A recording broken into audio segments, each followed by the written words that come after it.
শীতের এক শান্ত সন্ধ্যায় কলকাতার শ্যামসুন্দরী মায়ের মন্দিরে গিয়েছিলাম। মনে হচ্ছিল মা যেন নিজেই আমায় ডেকে নিয়েছে। একটা অদ্ভুত টান অনুভব করছিলাম মন জুড়ে। মন্দিরে পৌঁছে দেখি লম্বা লাইন, চারিদিকে ভক্তের ভিড়। এক মুহূর্তের জন্য মনে হলো আজ হয়তো মায়ের দর্শন পাবো না, তবুও মনটা হার মানল না। ভক্তি আর বিশ্বাস নিয়ে লাইনে দাঁড়িয়ে রইলাম।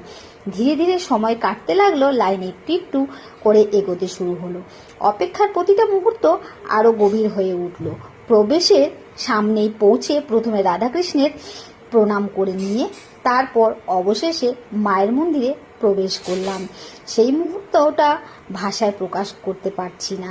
মায়ের অপূর্ব এই রূপখানা দেখে চোখ জুড়ে গেল, মন শান্তি হয়ে গেল।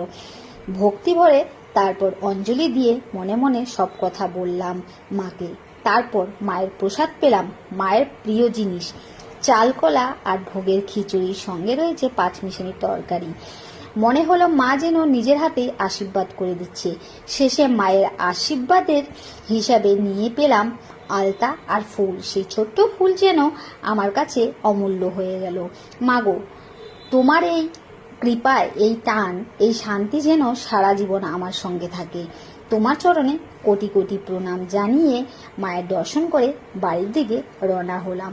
যারা এখনো শ্যামসুন্দরী মায়ের দর্শন করনি, পারলে অবশ্যই শ্যামসুন্দরী মায়ের দর্শন করো। 28টি শনিবার দর্শন করলে মনস্কামনা পূরণ।